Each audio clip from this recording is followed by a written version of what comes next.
This Three Beards Media podcast may contain mature themes, and if you're not down with that, we got 3 words for you.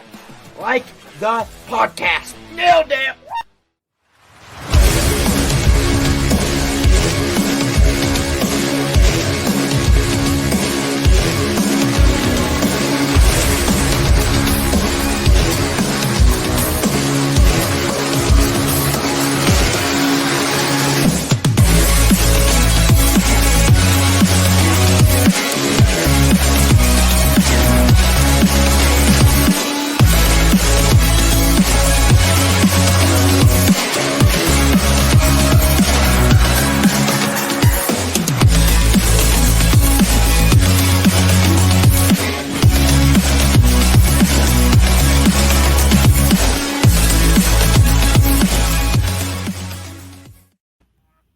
Good evening on a Wednesday. I'm Andrew Barber, and with my co-host Drew Shipley, this is Hawk's Eye View, presented as always by Three Beards Media. Appreciate them. And Drew, let's kick off this podcast. Let's talk about some new merch that dropped this week. Three Beards Media launched a football campaign for the Big Four in the great state of Iowa, Iowa State, Drake, and UNI. You can go to Three Beards Media Twitter and Facebook page for more information. They are pretty sweet. Black and gold, cardinal and gold, purple and gold, and blue and white, right? So, yeah. I mean, whatever your flavor is in the great state of Iowa, you can go check that out. T-shirts, hoodies, it looks like. Looks like a pretty cool design. And, get out there on the website and purchase some merch. Support your podcast. Yeah, preferably buy the black and gold one if you've got any kind of taste. But we'll support. We won the last T-shirt drive. Yeah, so we got to keep our undefeated streak alive. Yeah. Keep winning by buying the black and gold merch up. So we appreciate all of you that listen to us, that buy our merch, that interact with us in any way. So as always, appreciate that. And speaking of that, there's actually going to be a live show on December 9 at Revelton Distilling Company. That from 12 to 2 on December 9, noon to 2 p.m. And we have entitled it perfectly, I think, STFU, Show Them Fully Unhinged Live Podcast and Raffle. All proceeds from the raffle will go to the Young Women's Resource Center. We're raffling off like 4 to 5 prizes to the crowd at the distillery while we're broadcasting live to our online audience, as always, on YouTube, Facebook, Twitter. We'll be all over that as well. So if you can't make it, you can still watch the live broadcast. And basically everybody in our network who can make it, unfortunately, Drew, I know you can't make it, but everybody else in our network who can be there will be there broadcasting live. So I'll be there representing Hawk's Eye View for us, and should be a good time. Should be a good event. That big budget Chris Shipley has, his long lost brother could be brought in, via Des Moines International. Oh yeah. You made the joke that he's your long lost brother, but I think we need to set the record straight and let people know you two are not related. Absolutely not related whatsoever. It's just a strange coincidence that they share the same last name, actually. Yeah, it really is. I'm sure people have actually been wondering that, but there's no nepotism going on in our podcast network. Only Iowa football. Well, not any longer. So speaking of Iowa football, we're going to move it right along here. First down, first quarter, whatever you want to call it. We got basketball season in the swing of things. Big game coming up for the Iowa football team this weekend. They're hosting Rutgers, 2:30 kickoff. I forget what channel it's on. I'm not sure it matters. Hopefully not just Peacock again. I'll actually be in attendance, so I'm excited to go there, be there in the atmosphere. It's going to be a perfect day for football. 55 degrees, maybe cloudy, maybe windy, no rain. Perfect football weather. For the Saturday. And Rutgers is a decent team. They're bowl eligible. They had a lead on Ohio State at halftime last week. They were up 9-7. They were actually driving to go up 16-7, trying to get in the end zone. and threw a 99-yard pick six that completely changed the entire course of that ball game, and Ohio State kind of ran away with it from there. So this is a tough opponent. What do you know about Rutgers? What are you looking forward to in this game from both Iowa and Rutgers? Start with that. I know the Scarlet Knights can run the ball, Andrew. I mean, Kyle Monangai, I believe his name is Monangai. I don't know how to pronounce his name. I tried before the podcast, butchered it anyway, so it doesn't matter. However, this man is approaching 1,000 yards already. 5.4 yards average, 7 tutties. I mean, just a workhorse in the backfield. I don't think we've gotten 900 yards combined from all of our running backs. So another one of those teams that established the run, man. Don't see anything wild from the quarterback position as far as the throwing game is concerned.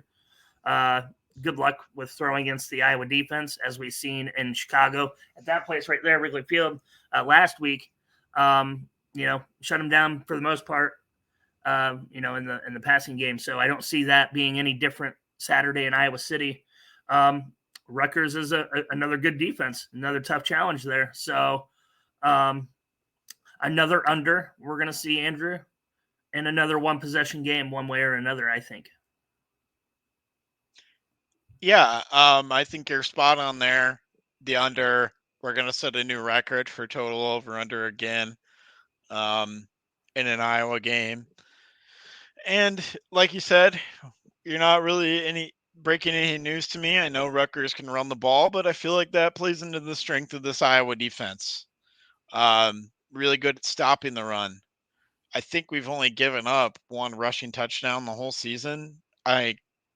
You can check me on that, but I think we've only given up one rushing touchdown the whole season. And before that late touchdown by Northwestern, Iowa hadn't given up a touchdown all period in almost 12 quarters, because we didn't give one up during the Minnesota game at all, or the Wisconsin game. We hadn't given up any sort of a touchdown in almost 3 games. So this Iowa defense is really something. Jay Higgins is going to have another big game, and you can look this up, but Jay Higgins is well on his way to breaking. He's going to have more tackles this season than Jack Campbell had last season. He's a Butkus Award semifinalist, and I will not be shocked if he just outright wins that thing, because his numbers are eerily similar to Jack Campbell, and he is playing absolutely out of his mind. So all respect to Jay Higgins. His 1 year, he waited his time, and he is absolutely balling out in his final year at Iowa. Yeah, the unfortunate thing, Andrew, is this is going to be the first time that the Butkus Award is awarded when Dick passed away, right? So there's kind of that tradition where Dick Butkus surprises the winner. Kind of has some cool video production of him. He showed up in Iowa City, right, for Jack's deal last year. Mm-hmm. So it kind of sad that has come recently. That there won't be that element there, but yeah, very, very deserving for Jay Higgins, man. And I wouldn't be surprised either. Honestly, I don't even know who the other candidates are. That's what I was about to say. We're thinking the same, because I have no clue who the other candidates are. I suppose I could get on the internet and look it up, but I feel like this team is very deserving. This defense as whole is deserving of award. Nick Jackson's played well too. Maybe had a little bit of a struggle early on adjusting to the Iowa defense, but he seems to fit in as well. And this team is on defense and special teams. Obviously, they're firing. Yep. They're firing. Andrew, I can make one prediction that is like actually not a prediction. It's a spoiler. It's 100% easy money. Okay. There is not going to be a Butkus semifinalist from USC. Probably not. Probably not. Probably not. Oh, sorry. I had to get that in there. You saw that stat too, right? The stat about how many points USC had allowed this year. And how it was in the last 6 games, not just this year, in the last 6 games. 265 points. We've only allowed 245 all season. In the last 2 years. Or last 2 years, that's right. Last 2 years. Last 2 seasons combined. So Dude, You won't believe this. I put in a live bet in Chicago. We were sitting at the sportsbook at DraftKings. It's attached to Wrigley Field. Mm-hmm. I put in a live bet that the over would hit over 107.5 in that game. And 52-42, so you didn't quite get there. It absolutely imploded in the fourth quarter. Yeah, it did implode in the fourth quarter, but it looked pretty good because it seemed like both teams, both Washington and USC, were just trading touchdowns for a while. Goodness. Yeah. So that's really something. Iowa offense, do we expect? I don't even want to say it. It's probably not going to happen. As long as we keep winning, we probably aren't going to see a quarterback change, are we? Absolutely not. No. Why would there be? Well, I mean, it's a little bit counterintuitive for me because Kirk Ferentz says he prioritizes taking care of the ball, and Deacon Hill has been a turnover machine by both fumbling and throwing interceptions, and almost threw the bad interception last week in Wrigley, and then fumbled and luckily fell on it. And so I don't know. So we can talk about quarterback struggles, but I'd rather not. Offensive line injuries were a huge thing that happened at Wrigley Field. We had like 4 offensive linemen, including center Logan Jones and left tackle Mason Richmond, go down. I believe Rusty Feth went down too. Bo Stevens went down as well, who came in for Rusty Feth. It was just an absolute mash unit by the end of that Iowa Northwestern game for Iowa. Yeah. And so I wonder what the status of the field was, right? Because you saw towards the end of the game just getting chunked up there on the natural infield that they just put sod on. I wonder if that played at all the surface itself. Because up until that point, it looked like it was in pretty good shape. Yeah, I love Wrigley. Cubs fan. It's just not a football stadium, man. It just. I mean, it was in the 20s when the Bears played there, right? Yeah, but not anymore. Not anymore. If we're gonna play a football game not at Northwestern in Chicago, let's just go to Soldier Field. Let's just do that, or the new arena that the Bears build in Arlington Heights or whatever it is. We can go to that new stadium, arena, whatever you want to call it. But we need those field conditions were poor, and I'm not saying we know that the Iowa offense is not great on great field conditions. So you throw the poor field conditions into it, and now we're really talking about some terrible offense and also potential injuries. So, but the main thing is that I think all those guys, with the exception of Stevens, unfortunately, who's a backup, are going to play this week, I believe. So should get Jones, Richmond, Feth back, which is good news because we're not stellar when we're fully healthy. It's probably even worse if we have to go to the depth. Yeah. So, yeah. I mean, the one thing you can say is this team has overcome some adversity with injuries.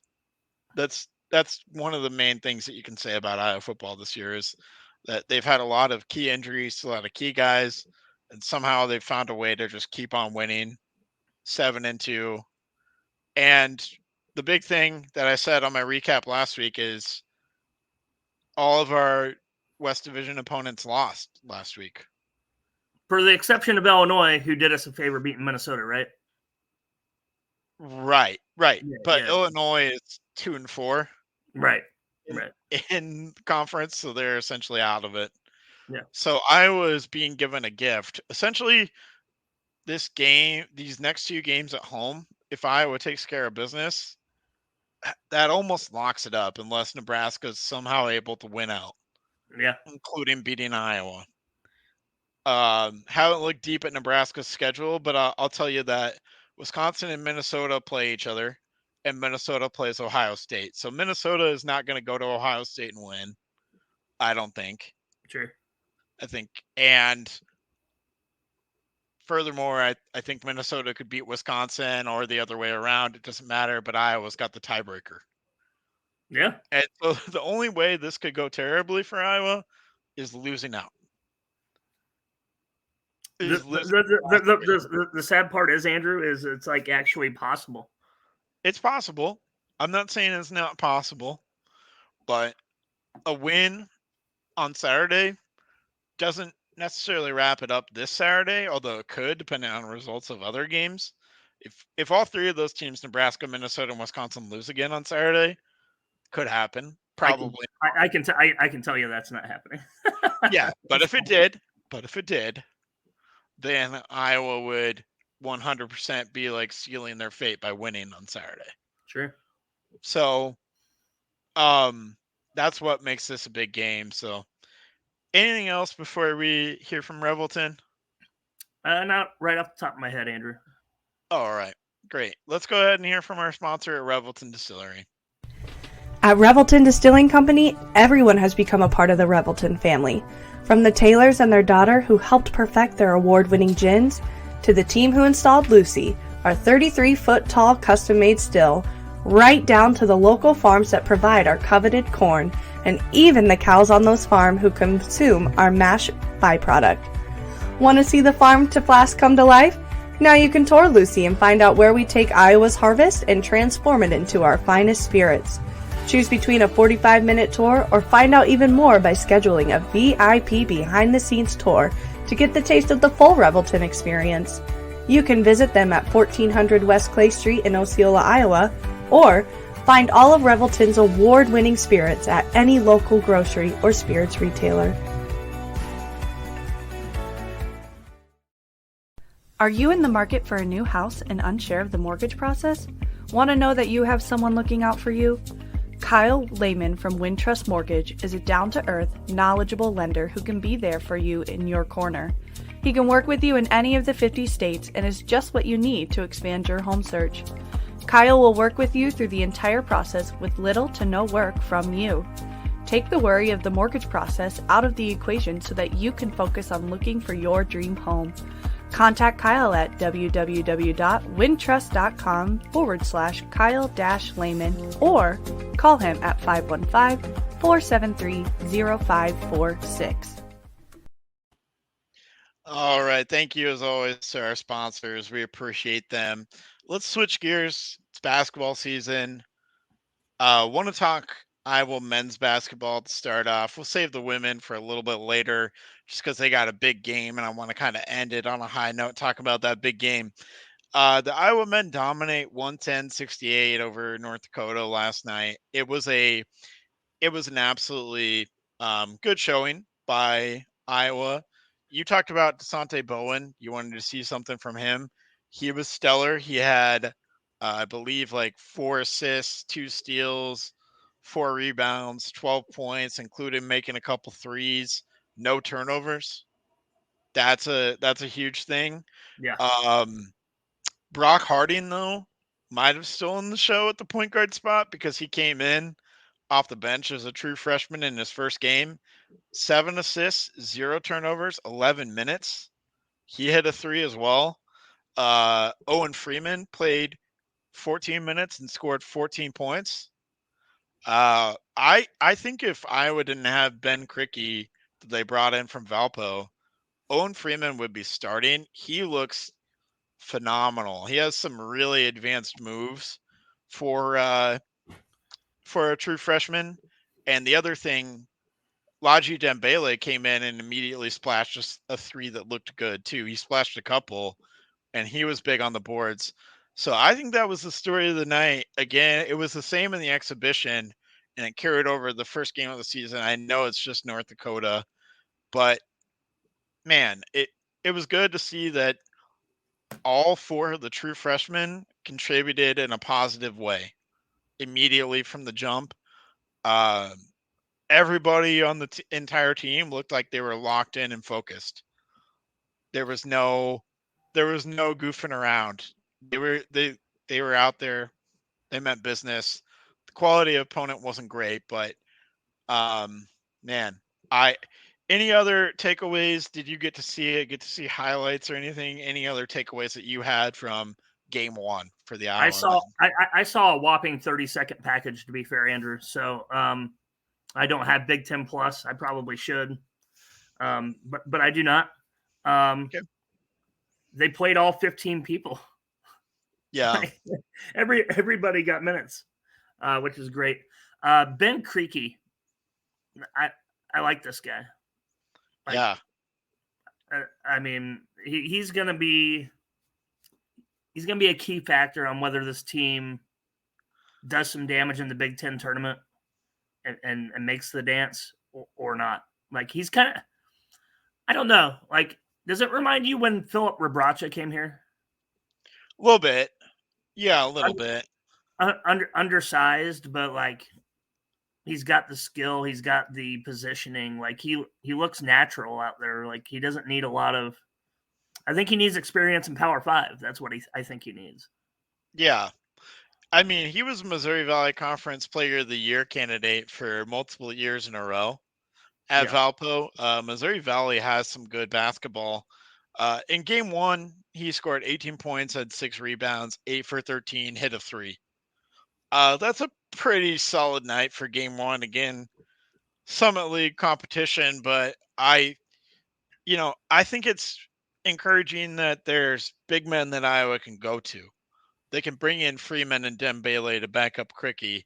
And Evan Bronze is a walk-on that didn't play because of an ankle injury, but they like him too. He came from Belmont, played at Iowa City West with Patrick McCaffrey on those teams that won state championships.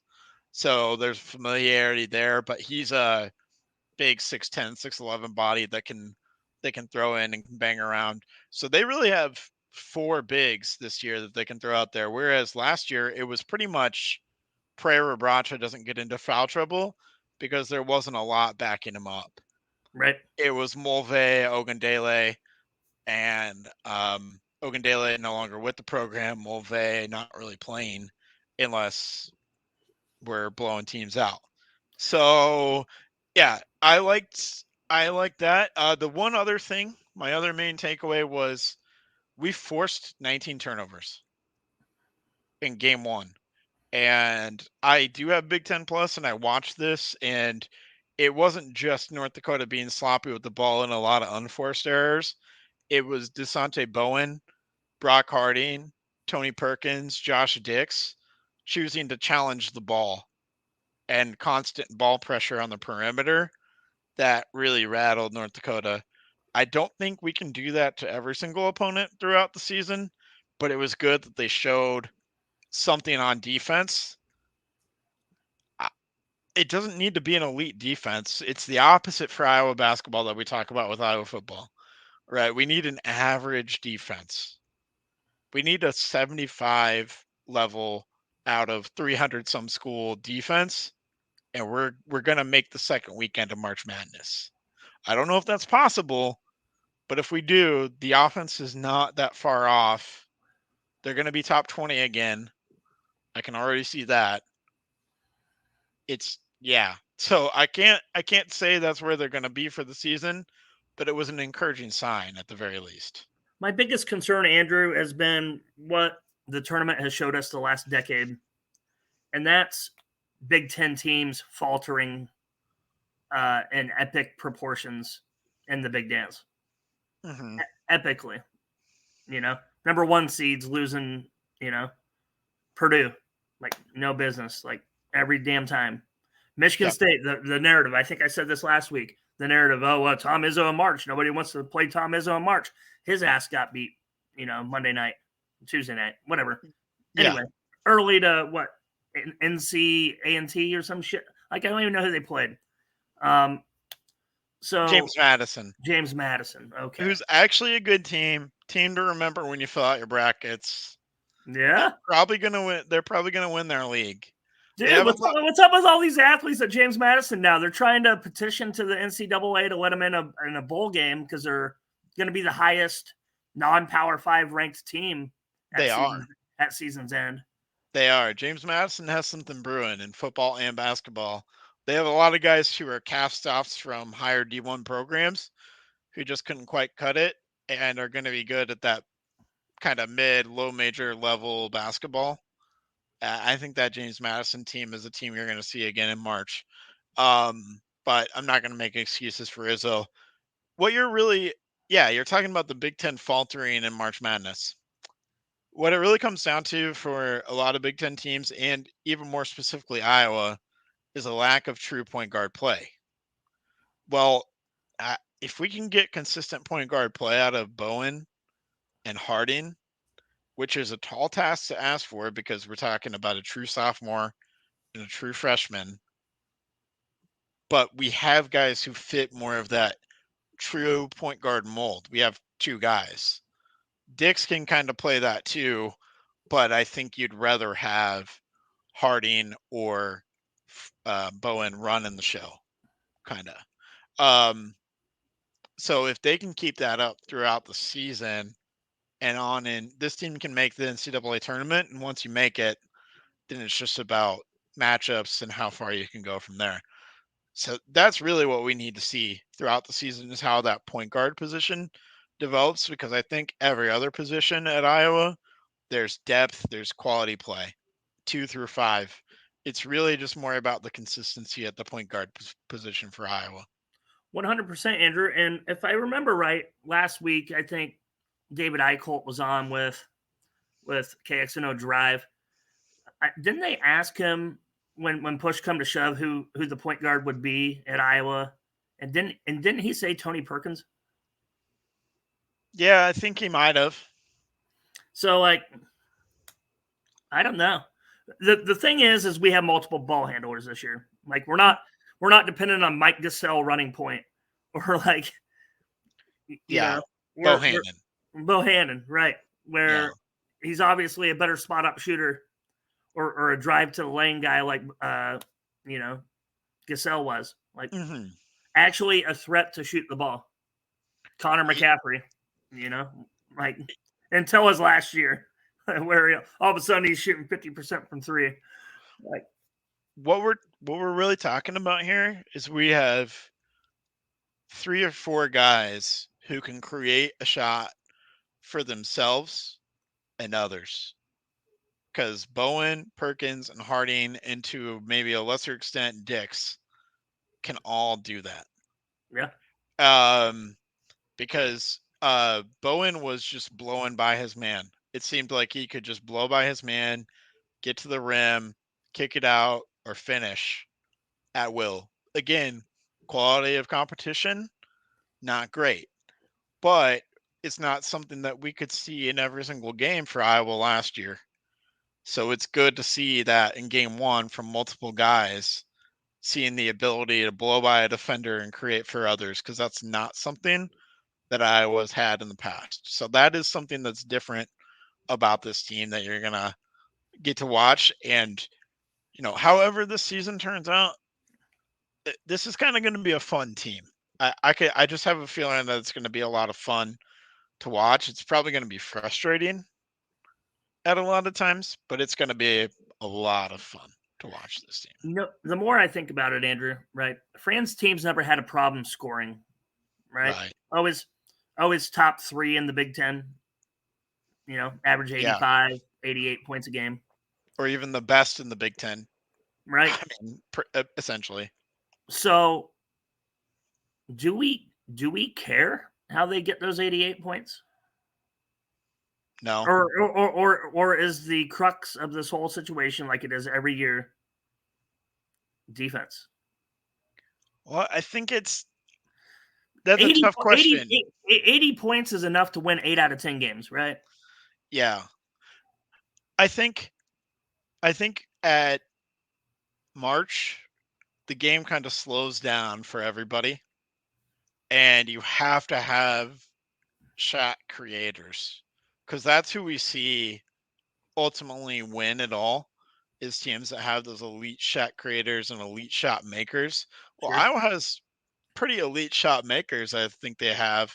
It's just that they don't have that creation aspect. So you think about UConn. I mean, they had Andre Jackson and Tristan Newton and Jordan Hawkins. Like, they had 3 guys who could create at elite level. I'm not saying Iowa has that, but those are the kinds of teams that kind of win it all. Sure. Or you think about that Florida Atlantic team, they had 3 or 4 guards that could create, right? And guys that could shoot around that.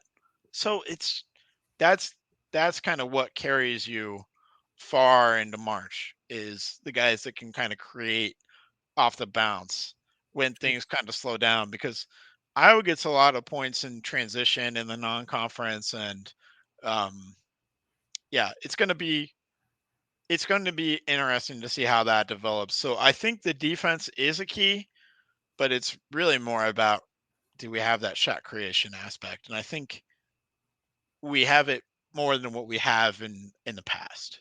Sure. So I'll buy that, Andrew. okay.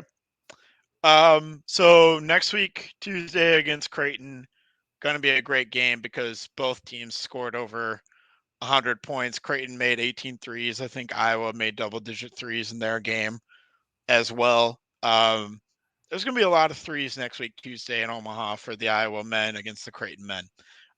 Let's flip gears and talk about the Iowa women. They absolutely balled out in their home opener as well on Monday night, but they played on the 6th. Caitlin Clark had a near triple-double. Just did Caitlin Clark things. Hannah Stolke had a double-double. She even made a 3. So she showed off a little bit of range on a jump shot, and she was perfect from the free throw line as well. So that's an interesting development. And then I really liked, I don't know if you saw the highlight of Sydney Fulter tapping the ball to Molly Davis right before the end of quarter. Did see that. Yeah. That was all over Twitter, X, whatever you want to call it. That was just a play that's kind of emblematic of this team and how much fun they're going to be. And everyone on this team, they're smart players too. They're talented, but they're smart. Yeah. And I think that, and they're tough, because that was a tough play by Fulter and Molly Davis. They both had to really dig in on defense to make that play happen at the end of the quarter, and they did it. So we are going to miss McKenna Warnock, but I think that a Fulter can kind of be that replacement. Warnock, maybe not quite the shooter that Warnock was, but she's going to bring a little bit of that toughness and grit that we're going to need at times. So did you get to see the women's game? Well, you don't have Big Ten Plus, so I'm guessing probably not. So you probably got to see highlights, but what was your takeaway from game 1 for the women before we talk about game 2? You're right. Everything that I learned about the Iowa women's game was from David Eichel on Twitter. What I do know, what you already told me, right? I think Hannah Stolke is going to be my favorite non-Caitlin Clark player on this team. She's going to take us where we need to go. Okay. Caitlin's going to get hers, right? And since we'd be remiss to not mention the fact that my prediction came true from last week. Yeah. Of saying that number 1 LSU would lose before Iowa's women, which I correctly predicted because I said that Iowa would lose to Virginia Tech tomorrow, right? Yeah. Which I'm unfortunately going to stick to that prediction. Okay. Just to stick to it. But okay. I did call that correctly. Hannah Stolke is a beast. She's going to be awesome. Yeah. I mean, other than that, Andrew, no, I've seen most of it through David. Yeah. That's fair. I really like Hannah Stolke.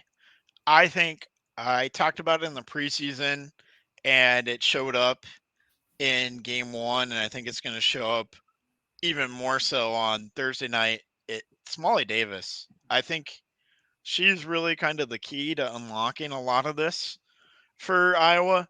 She didn't score a lot of points. She scored 3 points. She had 5 rebounds and 4 assists, though, and only 1 turnover. That's a pretty good night for a backup point guard. And it's just good to know that we have her in our pocket and can give Caitlin plenty of rest so that when these big games come up, Caitlin can go 40 minutes and is fully rested. So we have Molly Davis available if Caitlin Clark gets into foul trouble or anything happens to her. We can feel pretty confident. I mean, she's not going to do all the things that Caitlin Clark does because nobody really can. But she is not. I mean, a lot of teams would kill to have Molly Davis as a starting point guard on their team. Yeah. She would be a high quality starting point guard for a lot of teams. She plays backup at Iowa, and that's a really selfless thing. And hopefully, Iowa fans don't overlook that because she's going to be a key part of this team. We know about everybody else. We know about the Kate Martins, the Gabbies, the Hannahs. I thought the center position by committee worked out all right in game one. Sharon Goodman got the start. O'Grady came off the bench, but it worked out pretty darn well for both of them. And Goodman had 19 points, which I guess I didn't quite realize. Yeah, she did. But man, this team, this is a good team.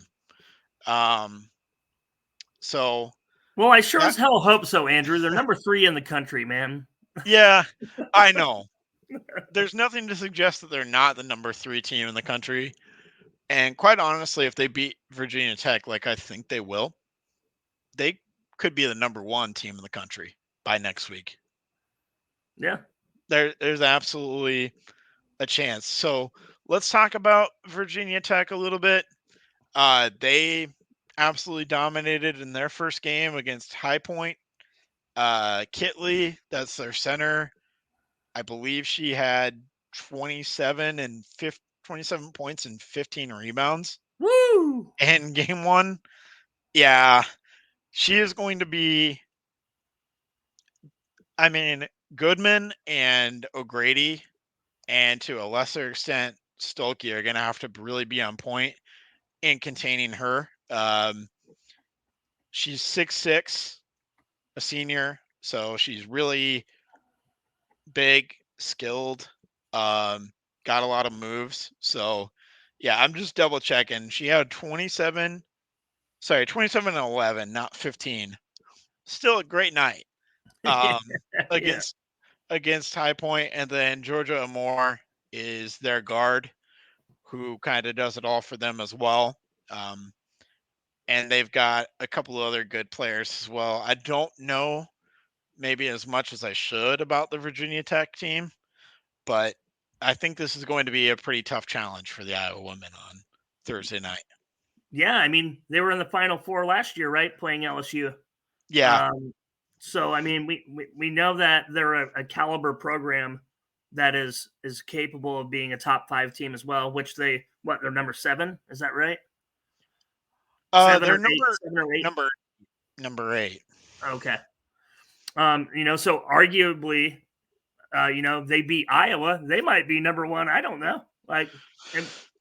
Probably not going to jump from 8 to 1, but they're going to be a team that we're going to hear from. And they're going to be right back in the conversation of being a Final Four team again this year, just like Iowa. Iowa's going to be in the Final Four conversation. So is Virginia Tech.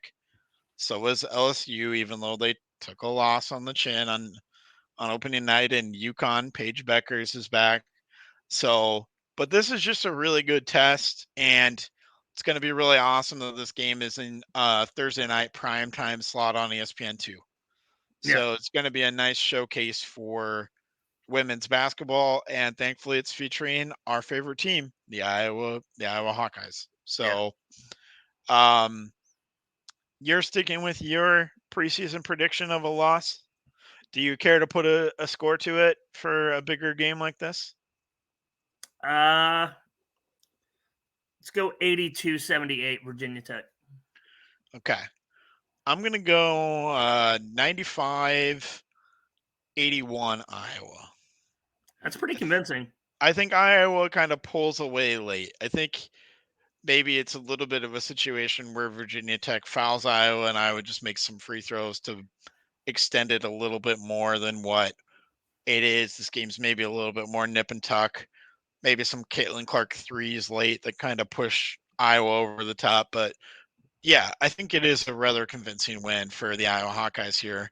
I think Kitley will get hers down low, but I don't really see how they're going to stop or even really slow down Caitlin Clark on Thursday night. So, and And if you do, maybe Hannah Stolke continues showing us her progress as well.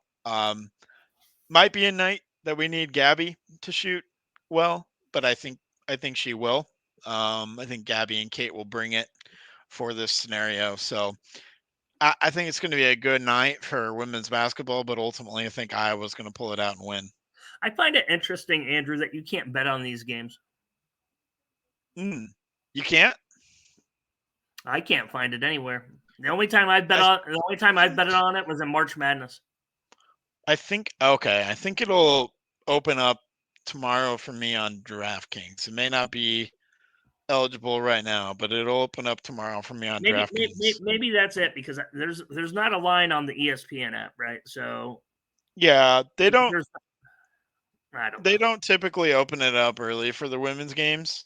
So yeah, that's kind of unfortunate, but it'll be interesting to see what happens with that, with the line. So yeah, I'm just curious as what it would be. I mean, it's not very far from Virginia Tech and Blacksburg. It's gonna be a closer home game for Virginia Tech. If I had to guess, I would say like Virginia Tech 2.5. I go the other way. I think it's Iowa 5.5, 6.5. We're gonna have to look it up tomorrow when it comes out. Okay, I'm curious. We'll look it up. We'll let you all know. Any last notes on women's basketball in general before we give our predictions for the football game? No, I think this team is who we thought they are. One game in, right? It's a long season. It's only November 8th. So, I mean, a lot of things can happen for better or worse. Mm-hmm. Let's see how the chips fall tomorrow night. A big measuring stick test, right? So we'll see a little bit more of where this team is early November. So far, so good. Yeah, I'm right with you. Big test. So, big test for the Iowa football team. I think they're going to come out on top against Rutgers. I think what Rutgers does kind of plays into Iowa's hands. Iowa's going to do just enough, probably just enough to get it done. I think this is going to be like a 13-10 game. I could see Drew Stevens hitting another field goal to essentially ice the game. So I'm going to go Iowa 13, Rutgers 10. I'm going to Price is Right you and say 12-10. Oh my gosh. Oh my gosh. All right. Well, yeah, I will walk off safety to win the game. Walk off safety. That would be something. That would be something. I've seen it happen at the NFL level before. Dolphins Bengals on a Thursday night game. Cameron Wake sacked the Bengals quarterback. I can't remember who it was. I was going to say it would have been Andy Dalton. Might have been Dalton. Might have been a young Dalton. Because if it was Cameron Wake, I mean, Andy Dalton was there for a long time. Sacked by Cameron Wake and walk off in overtime, I believe. Dolphins win. You know what, Andrew? Why not? You know what? Why not? 12-10 walk-off safety. Wouldn't that be the most Iowa way to win a football game? Yeah, because it's still the under by like a mile. So. Yeah, 12-10. So here we go. Looking forward to it. Thank you, as always, everyone, for listening in. You can find us wherever you get your podcasts, Apple, Spotify, tomorrow. You can find us on Facebook, YouTube. Check in for the live show on December 9. I'll keep plugging it away. Check out some of our other podcasts as well. We put on a lot of great productions here at Three Beards Media. So thank you, as always, for listening. Good night and go Hawks.